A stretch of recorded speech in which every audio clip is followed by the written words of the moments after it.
Okay, let's get the meeting started.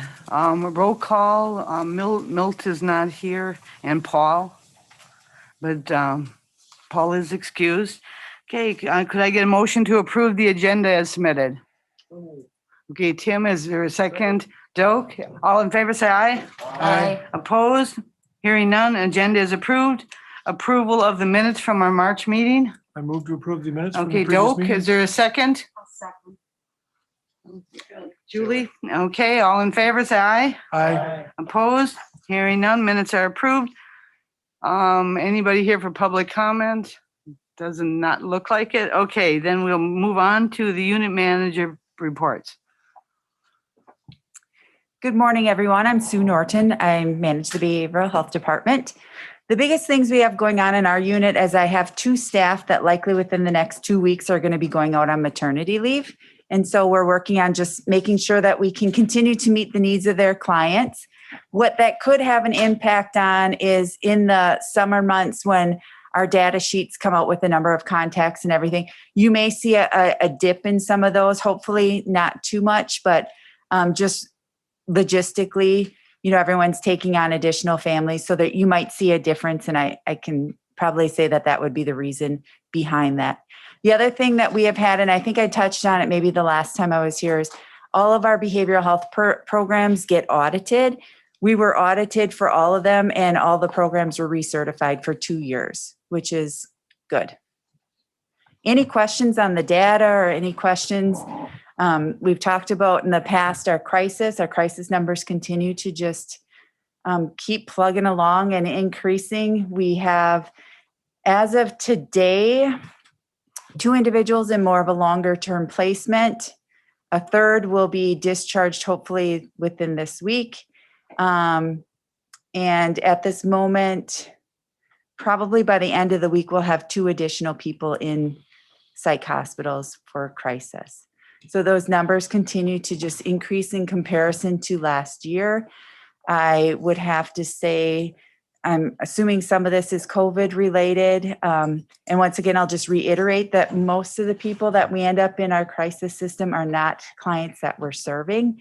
So we do very well with when they do come into the crisis system that we attempt to get them connected with us or somewhere else for treatment, so that in the attempt to prevent that from happening again. Any questions? I just want to follow up on what Sue was saying from a department budget standpoint. We do have a larger number of placements and crisis events than what we would have normally budgeted for. It is early in the year. We'll see how that goes. But if things stay the same, that will have a slightly negative impact upon the budget, just so everyone is aware. But again, it's not something you can plan for, but it's something that you have to take care of. So I just wanted the committee to be aware. Thank you. Okay, anything else for Sue? Not, we will move on to Melissa. Good morning, everybody. Just a few updates from my unit. So starting with birth to 3, everything is pretty stable in that area. We have several kids that will be transitioning out of the program over the coming months. Carol, who is our coordinator in birth to 3, works really closely with the schools during that transition process to make sure that they are served adequately in the school as they transition into programming there. In CLTS, or Children's Waiver, we have received a resignation from one of our CLTS staff. With that, in addition to the maternity leaves that Sue was referencing, were pretty heavily impacted by a reduction in staff. So Sue's staff also serve some of our waiver participants who are dually eligible for programming. So that obviously impacts our program as well, because we need to make sure that we have somebody to cover the waiver portion of services that facilitator in Sue's unit had been providing. As Sue had mentioned, you may see a reduction in contacts as a result of that, and you may see a reduction in billable time as well. Our staff, the remaining staff, is handling it well as can be expected, but it certainly is an increased level of stress on the remaining staff. CST or coordinated services teams. The only thing there is that we applied for a supplemental funding opportunity. It's a grant that is available in CST. We applied for a little over $20,000 to support staff wages for a system of care self-assessment that would benefit our agency. So essentially, it would be an opportunity to evaluate our current state of the agency and identify areas of growth opportunity for our agency.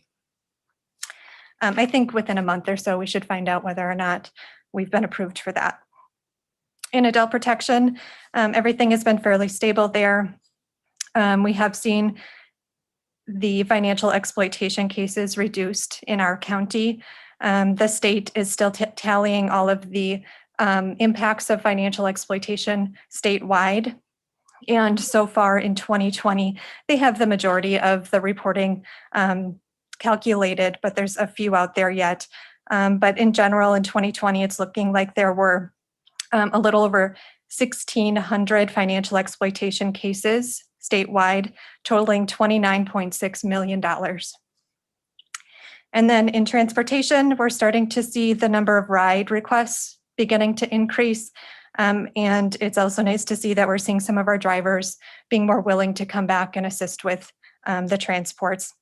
Certainly directly related to COVID. So that's why our participant numbers were down and also the number of drivers willing to assist. But now that the vaccinations are becoming more prevalent, we're seeing the number of ride requests increase and we're seeing more of our drivers willing to assist again.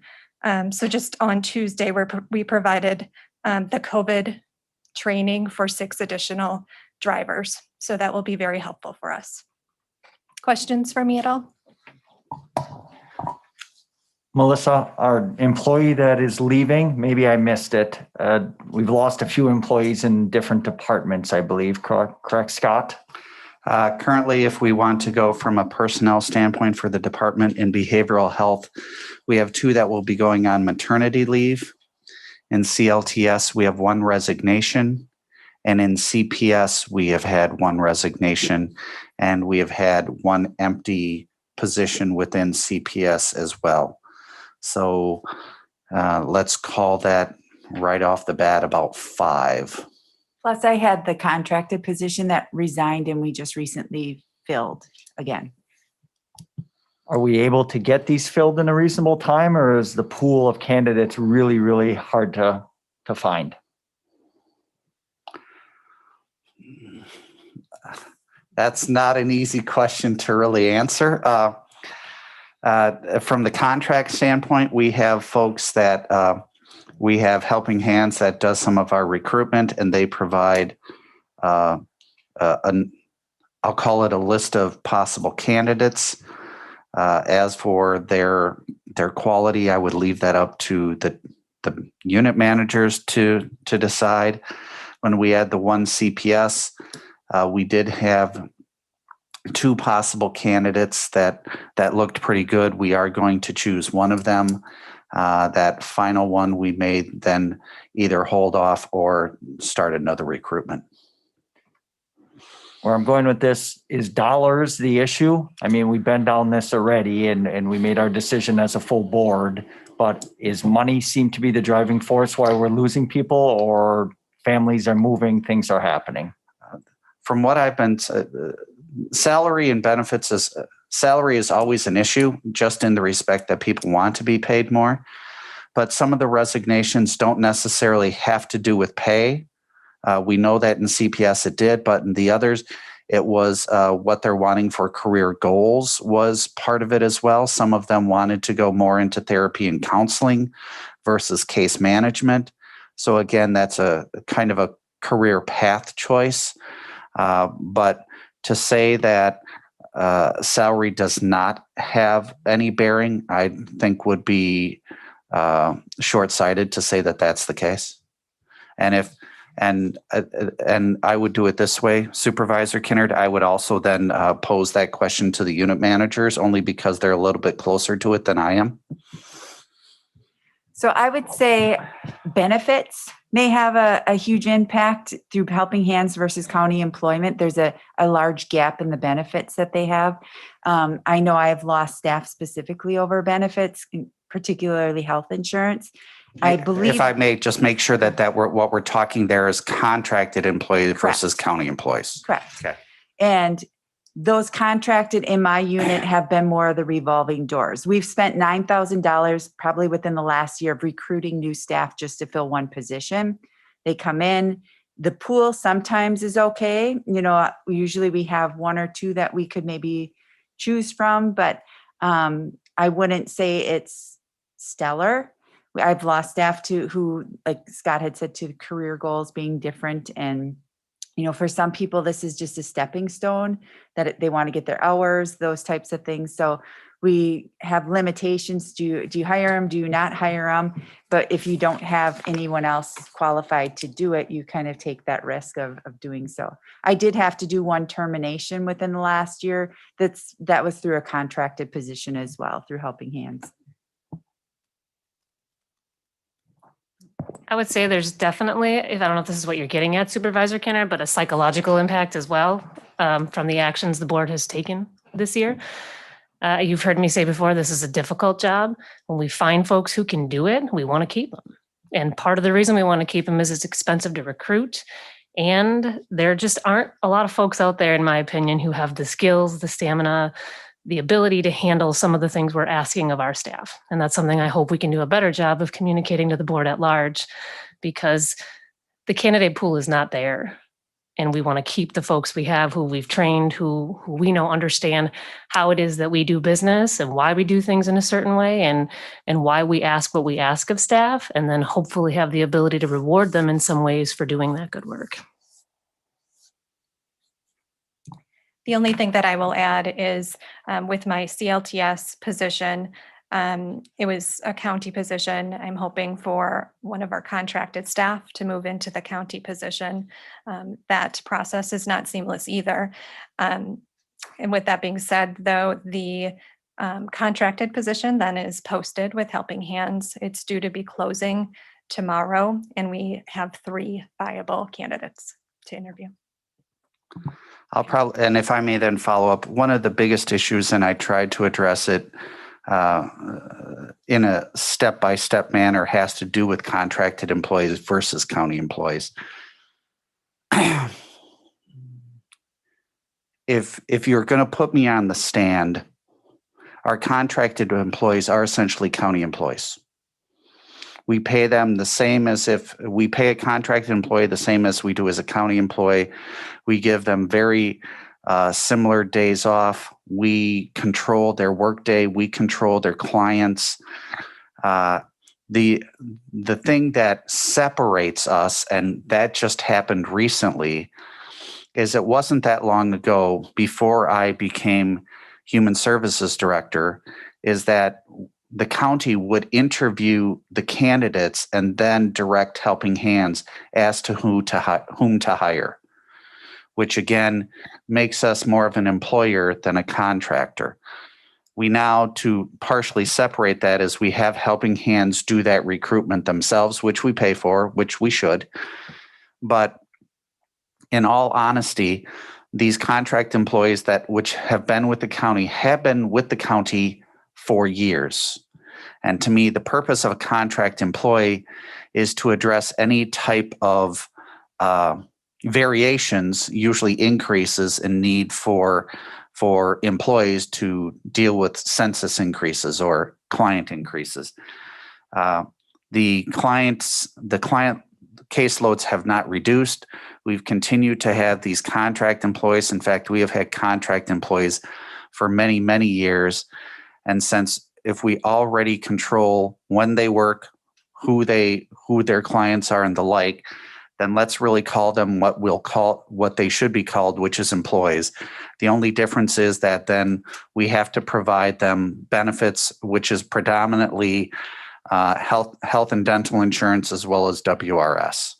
Now, whether the contractor Helping Hands does any of that, I am unsure, and to a certain degree, that's not my concern because they're not our employees at that time. But if we want to be completely honest, yes, they should be county employees. And again, I wanted to start to do that in the last budget where I would choose one employee and then the next year choose another and then another, to where we got to that point where the contracted employees then become truly county employees. So that's kind of where we're at right now, Supervisor Kinnard. Thank you. Are there any other questions on that topic? Okay, then we move into Corinne. Okay.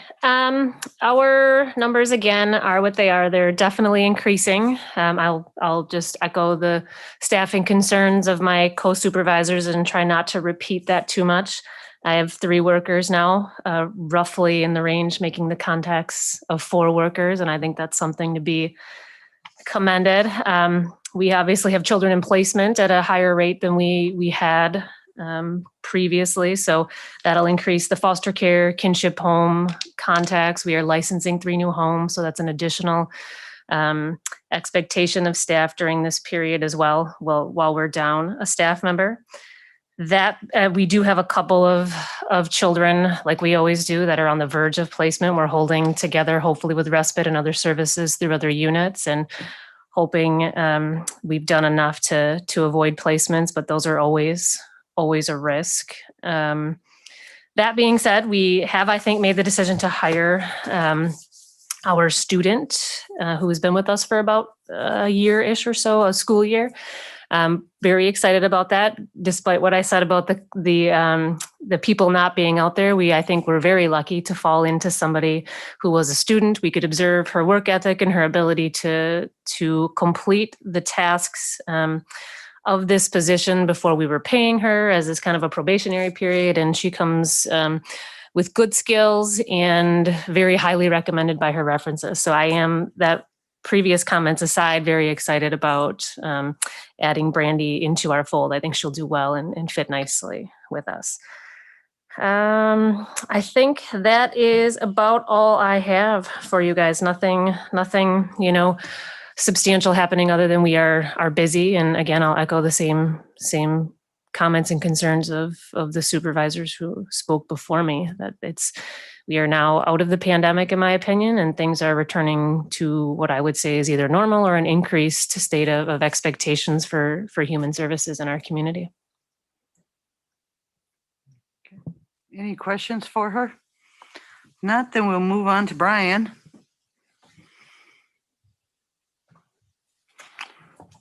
Good morning. You all should have received the financial packets that have put out. We have some data for March and the financials for February. Going through the reports real quickly. Our billing report, we keeping up to date. We're billed through March, and it looks like we're averaging about $85,000 a month. Puts us at about estimated year end around 2.2 million, again, on track where we should be. Still early in the year, but things are looking good in that area. State aid report, we've reported through February. We're working on March numbers now. And again, at the beginning of the year, we tend to get close to 100% of what we claim because of the not having reached limits. We'll start seeing those kind of taper off in the next couple months as we hit the first half limits, or the first half of the year limits. They'll start picking up again back in July. But we're working on keeping those going. Contact status report, again, we have the information through March on there. Looks like we have one small contract review on the status of it. Otherwise, everything seems to be in line. Going through the purchases for the year, or for the month of March, we had $206,000 worth of expenses run through the account. The notable ones on there, we had $18,000 to Fond du Lac and $8,992 to Trempealeau. Those are long-term inpatient treatment costs that we've talked about from Sue's department. And we also had a Dublong dog training for $550 $5,500. Again, that's a CLTS reimbursement cost, so we will be reimbursed for that cost. And there should be the credit card sheets for March attached. Looking at the financial reports, these are for February. 2 months into the year, or 16.67% is our target. Going through where we are, everything for the most part is in line where it needs to be. The only thing that really does stand out again is the crisis inpatient area, where we've seen through February, we've had $102,000 worth of expenses in Winnebago. None of that's been reimbursed yet, so there is reimbursement coming on it in the next couple months. Not full, but there will be some dollars coming back on it. And we've had another $21,000 in inpatient costs. So we have already exceeded our crisis budget for the year. Again, we've talked about that, but hopefully that won't throw our whole budget off too far. Looking at the bottom line, again, our target mark is 16.67%. Our revenues have come in at 16.2 for the year, and expenses at 12.7. So we're right in range where we want our revenues to be, and our expenses are trailing a little bit below, which is fine. So we're doing good in that area. If we were to end again at the end of February, which would put us at a $1,125,000 surplus, which we have a lot of front-loaded revenues coming in at the beginning of the year, mainly the tax levy and a couple of the programs that pay up front before instead of throughout the year. Quick recap of 2020. We do have a before audit number. We're going into the audit with 890,000 positive for year 2020. After we did all our adjustments, we haven't had too many adjustments going through audit, so that number will probably stick or be pretty close. Recap on the Human Services Fund. We started 2020 with $1,215,000 negative balance, with $890,000 positive. That brings us down to $325,000 negative going into the end of the year. So we are making big stretches at reducing our deficit in the fund account. Any questions? Would anyone have Okay. any questions for him? If not, Yeah. thank you, Brian. Thank you. Again, I just want to, and where you're seeing the crisis one, that was page 3 of your monthly finance report. The second column puts expenditures at $130,911, and the budgeted is, I'll call it 120. I'll just round.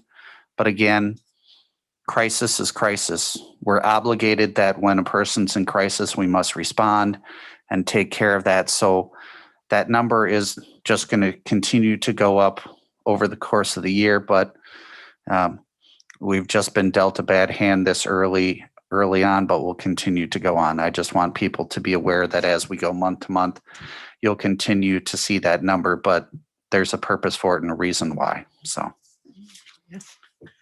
Is there a way to project or make a guess as to, as we have additional people committed there to those different locations? Because we already have 2, we're potentially going to add another 2. And plus Brian said some of that will be reimbursed, I think. Depending on, and again, Sue, you'll have to correct me if I'm speaking correctly. I get really leery about trying to predict how many will go into crisis. We try to do that from a budget standpoint. Then I'm not understanding. For the ones that they're already in crisis. That are already in?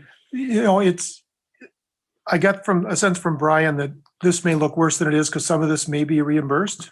So we may be in a deeper hole than we may end up. And then when we talk about maybe additional 2 going in, is there any way kind of just Gotcha. kind I'll let of give us Sue- an idea what Right. that might mean. So in that respect, Sue, if you could, then kind of what is a typical stay for some of Sure. these folks? So let me just go back a little further. Just a reminder, when adults over the age of 21 go inpatient, if they have Medicaid, Medicaid covers zero of their cost of an inpatient hospitalization. So what Brian is talking about with Winnebago, if they're on Medicare, we'll get some kickback from that. We have some youth under the age of 21 that have been in there, and we've been able to get them on what's called institutional Medicaid, where they weren't on it before. I believe, is it a 60 or a 40% typically you get a kickback? It's one or the other. I think it's the 40% that we'll get. We should see some reimbursement from those, from our Winnebago dollars costs. When someone goes inpatient on an emergency detention, that's just a standard emergency detention. They could be there for anywhere from 72 hours to 10 days. Sometimes it could go longer depending on the case. If you want me to predict our long-term care, I could probably project for one that we did not anticipate. It's the cost of $10,000 a month, and I can predict that they will likely be there the rest of this year. So if that helps in your that's a long-term placement. As far as predicting like the shorter term placement, it can be the average is 72 hours to 7 days is the typical stay, sometimes up to 10. Does that answer your question, Doak? Yeah, it gets there. I didn't know if you could, as a department, project that. I was just trying to not be in a reactive mode every time. Just to kind of set the stage when we've done that, this potentially can add this much to the budget. Brian's warning us that it's going to be bad, but do we have any idea, or can we kind of dimensionalize how bad it's going to be? That I can't at the start, but I can go from what we're doing for future budgeting is what we'll do is within our budgeting, and we did a little bit of that in the CPS unit, is what we'll try to do is when we start putting together our next budget, here's how many days or how many months or how many placements we believe will happen in these units. And so therefore, we're making a prediction from a historical standpoint that we have a 5-year, and I'm making up the numbers, that we have a 5-year average of three people being placed long-term and 10 people being placed short-term. I'm making up the numbers. I don't even know if those are close. But then from a budgeting standpoint, we're going from what those averages are. And then if there are more, well, we were going by 5-year averages, and it's going to cost us a little more for this year. And if it's less, well, then that's fine. That would be then money that to me would go into the fund balance and human services, which would therefore be able to be available for years that we go above those averages. I know that doesn't directly answer your question, Doug. And, why would I care about, I'm not disputing we need to provide these services. What I'm trying to say is, could this thing become $1 million by the end of the year? Is this going to be a $200,000 hit? I just wanted to know, because those things at some point, financially, we ought to be aware of that and be able to tell people who are looking at the budget and say, this is going to be something we have to cover. Just fair warning. So we don't run a deficit. Right. And at times that's just difficult. And Sue, like I said, if I'm saying something wrong, please correct. The person that's a long-term, there are times that we may think that's going to happen. Other times we just don't know. And I'd love to give you a more clear answer, but it's just really difficult to give you a clear answer in that respect. And I'm only speaking this year. I'm not talking about the budget process. I'm just talking about what we know right now, our best guess. That's all. Well, then if we know right now, we know we're going to have for sure we predict at least one long-term at $10,000 a month. Is that fair, Sue? Yes, hopefully we have no other long-term ones. And when I talk long-term, it's longer than the standard stay. So we had gotten whopped with 2 youth, but now the numbers are frightening to hear what Brian is saying. But to remember that some of that will get reimbursed and knock that bill down substantially, in my opinion. So that will be helpful. But I can predict that, yes, this one long-term will likely be in long-term at $10,000 a month for the remainder of the year. And then Sue, the other three that we've been talking about will not then? Correct. Okay. That's the hope. Yes. They won't be keeping them long-term, longer, like a year long-term. Okay, thank you. Okay. Any other comments on that? Now we'll move on to approval of provider contracts. There are no contracts for approval, Madam Chair. Okay, then move on to Human Service Director update. Thank you, Madam Chair.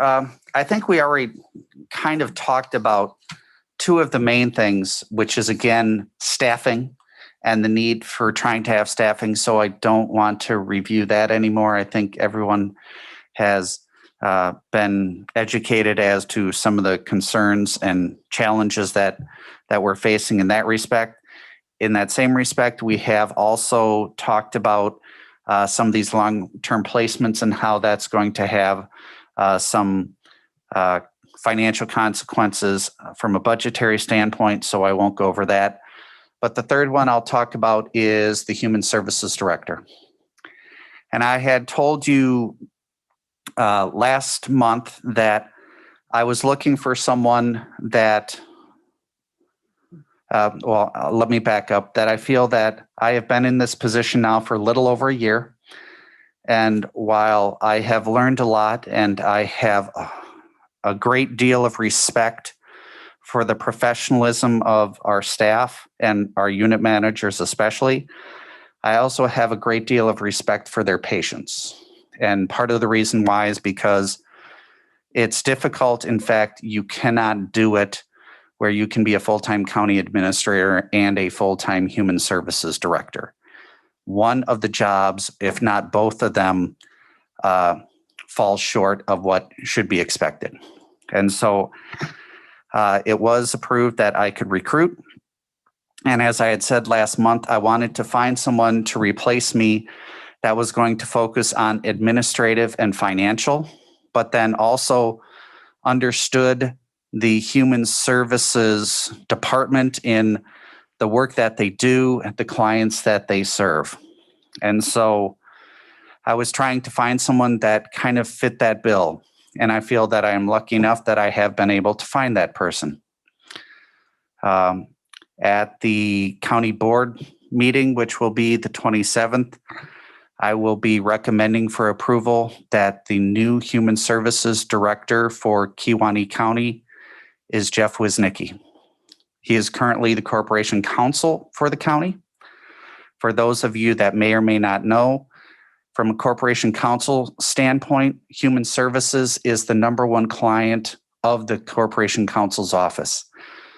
Therefore, Jeff has a pretty, an intimate knowledge of some of the clients that are being dealt with, how the programs are functioning, knows the employees, and in that same respect, has the skills from an administrative and financial standpoint.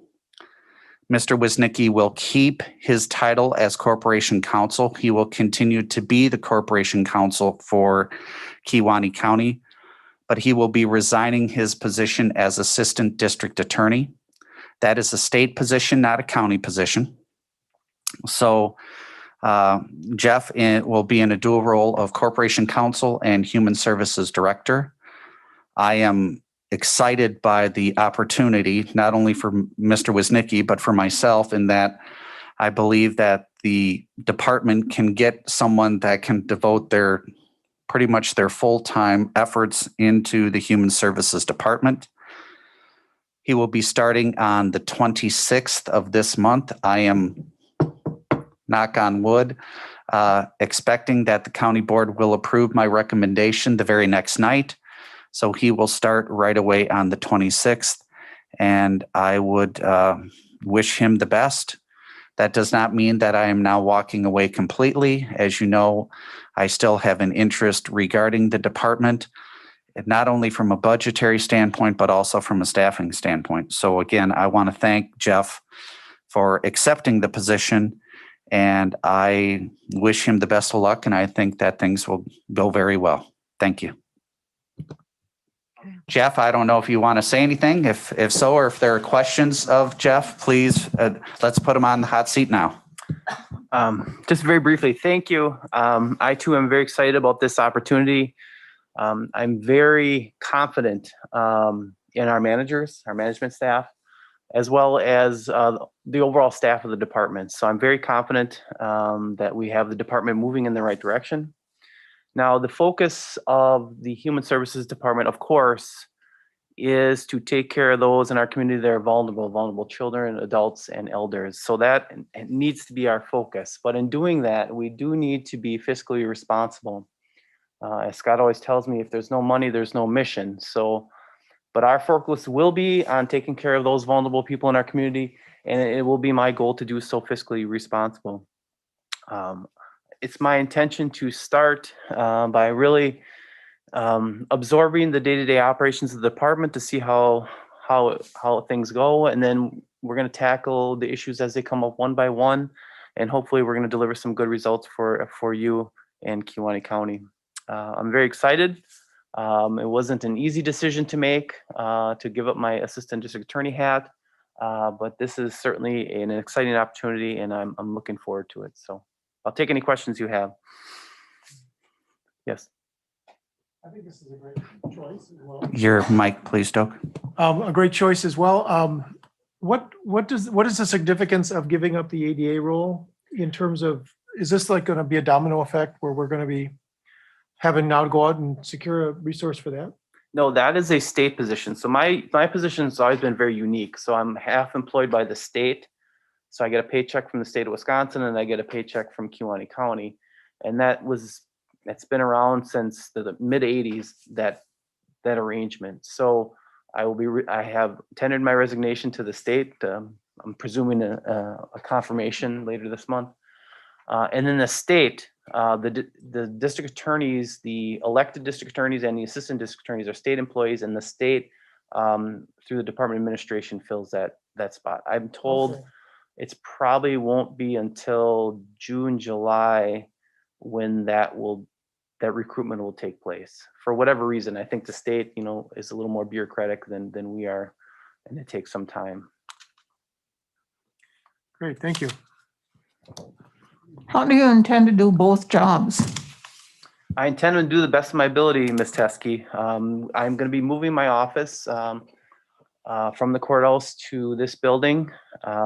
As Mr. Felt indicated, Human Services has been my number one client all these years. So I probably spend more of my time with the Human Services folks than anybody else. I'm fully confident that I will have the time and energy to devote to this department. I'm very confident, as I said, in the management team we have in place to execute their program areas. I am going to be a director in that sense. I want to work with our management team to talk about the opportunities and struggles we're having, and then try to come up with a plan. And I'm going to expect that they will execute those plans. So that's how I intend to do it.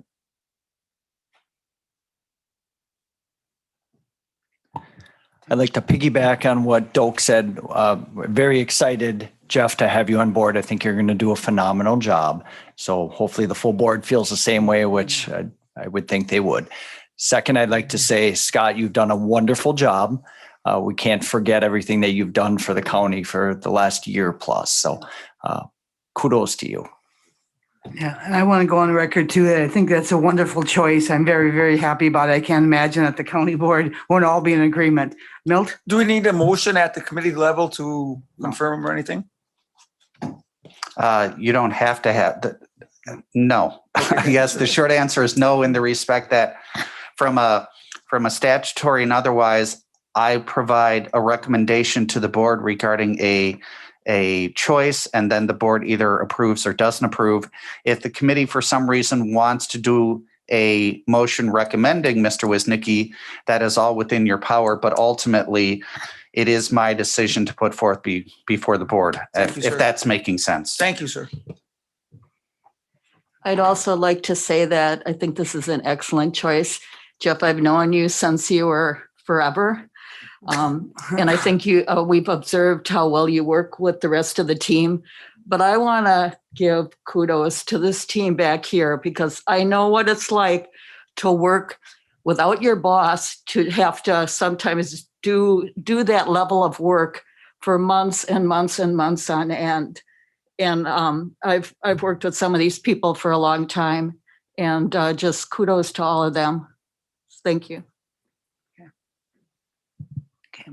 Any other comments that anyone would like to make? I would just like to add, as a former employee of the agency, as a social worker, I've worked with Jeff, and I would like to say that I too think it's a good choice for director. And also, I've worked with these managers back here, and they deserve a lot of thanks from us as a board. Okay. I want to thank everybody for these comments. I really do appreciate it. I really am going to work hard and try my best. And I think we have the department moving in a good direction.